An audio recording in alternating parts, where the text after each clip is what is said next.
Bab 1193. Di sisi lain dari dunia alam semesta.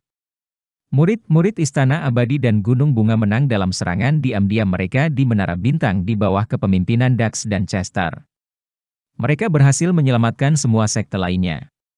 Berita tentang kejadian ini menyebar jauh di seluruh dunia alam semesta, terutama dalam komunitas seni bela diri. Banyak yang membicarakannya dan memuji sekte Istana Abadi dan Gunung Bunga. Selain itu, ada berita lain yang lebih menarik di antara mereka. Master Sekte Mei, Aurora Hansen telah memberitahu dunia bahwa dia akan menikah dalam waktu dekat. Dia pun telah mengirimkan undangan ke setiap sekte. 2. Orang yang akan dinikahi Aurora adalah seorang kultivator bernama Master Daun Merah. Master Daun Merah adalah orang terkenal di dunia kultivasi. Identitasnya adalah rahasia, karena dia bukanlah bagian dari sekte manapun, namun dia sangat kuat dan tangguh. Dia adalah seorang pembunuh terkenal di dunia alam semesta. Rumor mengatakan bahwa dia akan menggunakan daun maple merah sebagai senjatanya setiap kali membunuh seseorang. Karena itulah, namanya adalah Master Daun Merah. Berita bahwa Aurora dan Master Daun Merah akan menikah menyebabkan kegemparan di komunitas seni bela diri. Di dalam sekte Mei, di ruangan yang dipenuhi dengan dekorasi lampu warna-warni, suasana kemeriahan sangat menonjol karena jendela tempat itu ditutupi dengan huruf merah besar. Aurora duduk dalam gaun panjang ungu tanpa ekspresi di wajahnya, sangat kontras dengan suasana kamarnya yang meriah. Seorang pria berjubah merah berdiri di depan Aurora. Pria berusia 30-an dengan fitur menonjol dan aura elegan itu tidak lain adalah Master Daun Merah. Aurora, dia menatap Aurora dengan lembut. Aku telah mengirim undangan pernikahan kita ke semua sekte. Jangan khawatir, aku akan memperlakukanmu dengan baik setelah kau menikah denganku. Aku tidak akan membiarkanmu melalui kesulitan apa pun. Master Daun Merah tidak bisa menyembunyikan kegembiraan di hatinya ketika dia mengatakan itu. Dia jatuh cinta dengan Aurora Hansen ketika mereka berkenalan secara kebetulan 5 tahun yang lalu dan mulai mengejarnya setelah itu. Namun, Aurora selalu bersikap dingin padanya. Master Daun Merah mengunjungi sekte Mei dan menyatakan cintanya pada Aurora sekali lagi 3 hari yang lalu. Dia lalu tidak menyangka bahwa Aurora menyetujui lamarannya. Master Daun Merah sangat gembira. Dia pun sangat bersemangat selama 3 hari terakhir sehingga dia hampir tidak bisa tidur. Aurora, sang Dewi Es terkenal dari dunia seni bela diri akan segera menjadi istrinya. Master Daun Merah percaya bahwa siapapun di dunia ini akan iri padanya. Daun Leaf, ada sesuatu yang harus aku katakan padamu, Aurora berkata sambil menghela napas, alasan aku memilih untuk menikahimu bukanlah karena aku telah menerimamu di hatiku, tetapi karena aku berada dalam keadaan sulit. Wajah indah Aurora tampak sedikit muram, aku hamil, 2, apa? Master Daun Merah tercengang setelah mendengar kata-kata itu. Dia pun melihat Aurora dengan linglung. Aurora memang hamil. Dia sedang mengandung anak Darryl. Ini adalah mimpi buruk baginya, ketika dia sadar bahwa telah tidur dengan Darryl.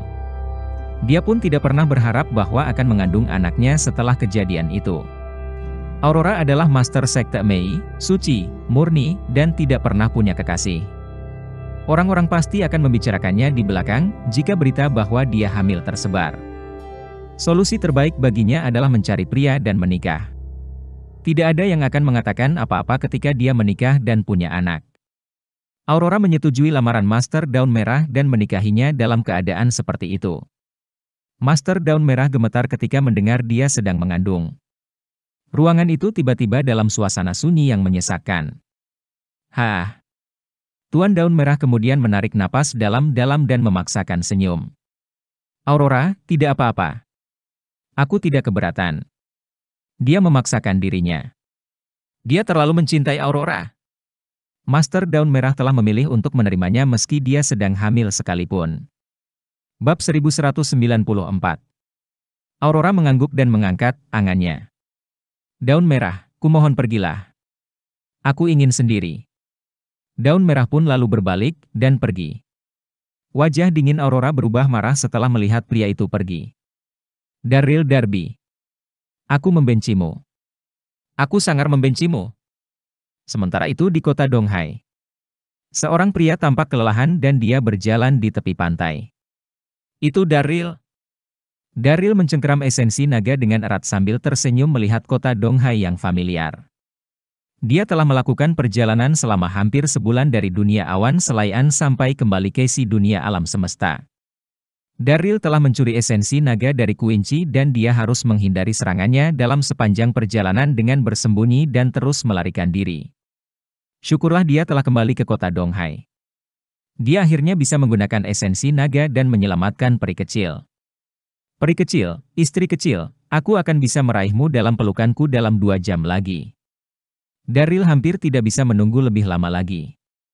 Di saat yang bersamaan, seorang wanita mungil sedang berjalan lambat di tepi pantai tidak jauh dari Daryl. Sosok wanita itu terlihat sempurna, tetapi dia mengenakan topeng wajah. Dia tidak lain adalah Lily. Lily sangat merindukan Daryl di dalam hatinya dan pikirannya. Pun dipenuhi oleh bayangan Daryl. Suamiku, di mana kau?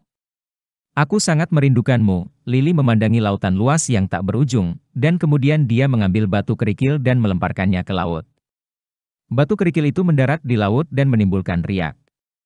Benaknya lalu kembali ke beberapa tahun yang lalu. Lily masih ingat ketika berbagai macam keluarga kaya di kota Donghai mengadakan tamasya di musim semi dan semua orang bermain di laut. Mereka lalu bertemu dengan seekor ikan hiu yang kemudian Daryl lawan dengan gagah berani dan heroik. Lily tersenyum manis saat memikirkan hal tersebut, namun senyumnya sedikit dipaksakan dan pahit. Dia tidak bisa kembali pada masa lalunya. Dia tidak layak untuk Daryl karena wajahnya yang tidak menarik lagi.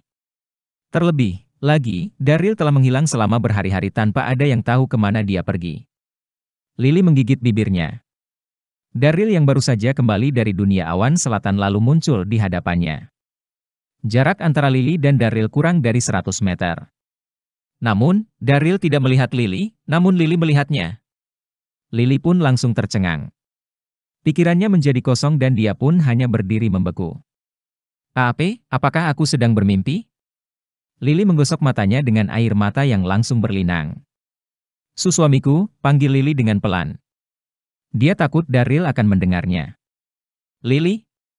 Meskipun suara Lily pelan, Daryl masih bisa mendengarnya dengan keras dan jelas, karena kemampuan martial emperor yang dimilikinya. Tubuh Daryl langsung gemetar saat melihat Lily. Mata mereka saling bertautan.